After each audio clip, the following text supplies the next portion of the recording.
primazia da realidade sobre a forma. E o que estabelece esse princípio para nós?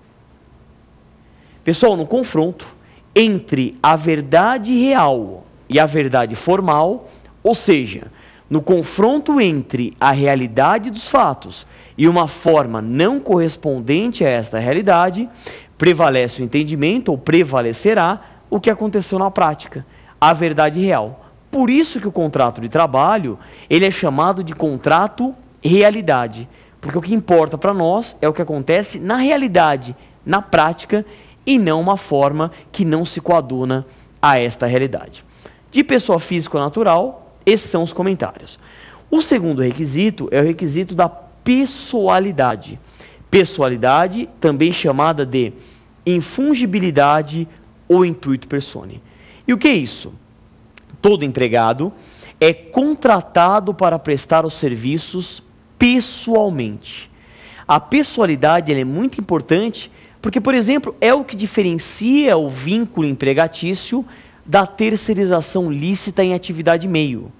A terceirização lícita em atividade meio, um dos requisitos para que ela seja lícita é a inexistência da própria pessoalidade. Agora, cuidado você que está prestando provas. A pessoalidade não significa que o empregado não possa eventualmente, excepcionalmente, ser substituído. Ele pode sim.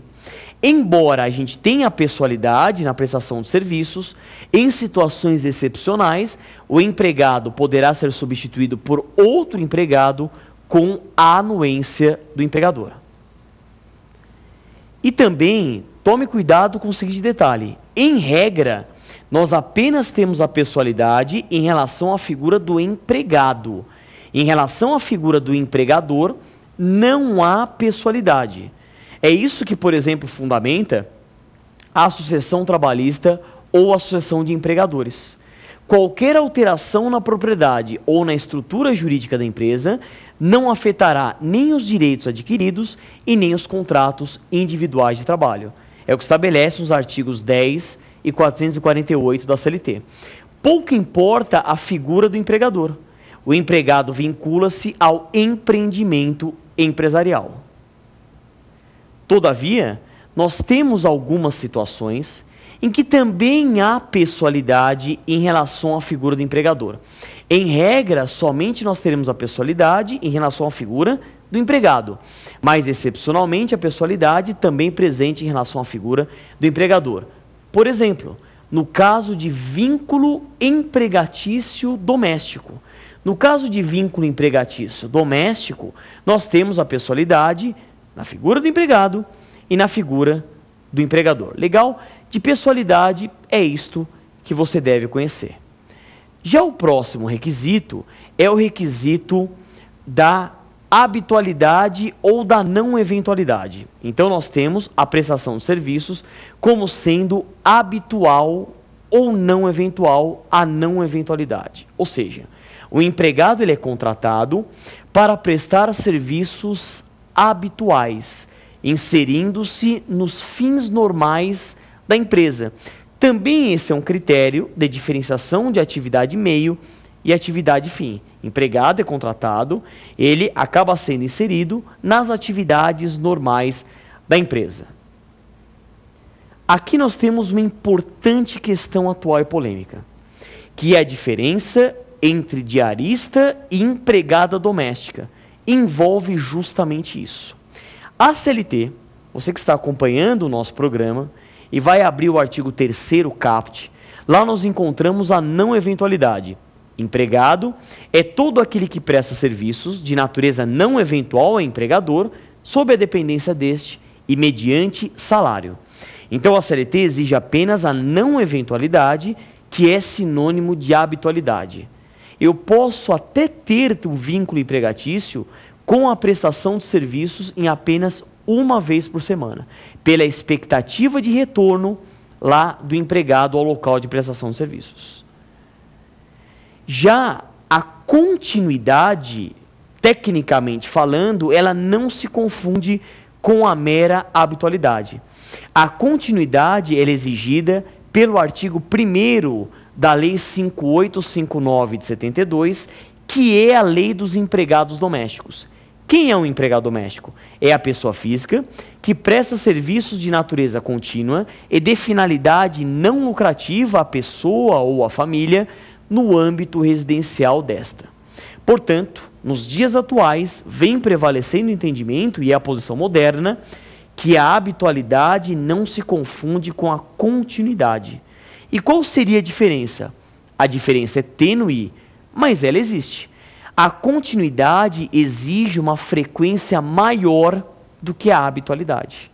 A habitualidade pode ocorrer, em tese, apenas 1 ou 2 vezes por semana. Já a continuidade, até à luz de recente julgado do Tribunal Superior do Trabalho, que até 2 vezes por semana, diarista, 3 vezes ou mais, empregada doméstica. Isso não é pacífico. Nós temos várias posições, não só na doutrina, como também na jurisprudência, mas isso já vem caindo nas provas. E caindo nas provas é a posição que vem prevalecendo, o divisor de águas, 2, 3 vezes por semana. 2 vezes diarista, 3 vezes ou mais empregada doméstica. Inclusive, esse critério está na lei, no projeto de lei da diarista, que está tramitando no Congresso Nacional. Ok? O próximo requisito é o requisito da onerosidade. Pessoal, aqui a onerosidade, ela é sinônimo de salário. Cuidado aqui também. Não confunda remuneração com salário, à luz do artigo 457 da CLT. Remuneração é igual a salário mais gorjetas. O salário é pago pelo empregador e as gorjetas são pagas pelo terceiro. Portanto, a principal obrigação do empregador no vínculo empregatício é pagar o quê? É pagar salário e não remuneração. É condição sine qua non do vínculo empregatício o recebimento do salário, que segundo a própria CLT, artigo 459, até o 5º dia útil do mês subsequente ao da prestação dos serviços. E nessa linha de raciocínio, o trabalhador voluntário, ele acaba não sendo empregado, justamente por causa disso, porque ele não tem o requisito da onerosidade aqui como sinônimo de salário. E por fim, nós temos o último requisito, que é o mais importante, que é a subordinação. A subordinação, inegavelmente, é sim o principal requisito que caracteriza a relação de emprego. Só que eles não vêm perguntando mais nas provas só subordinação. E quando a CLT fala dependência, leia-se subordinação. Nós temos várias espécies de subordinação.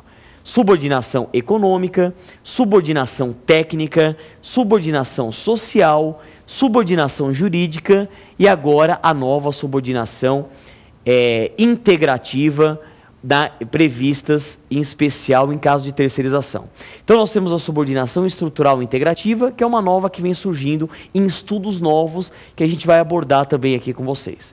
Mas, caindo em prova, em especial no exame de ordem ou até mesmo nos concursos públicos, qual é a subordinação importante para a caracterização do vínculo empregatício?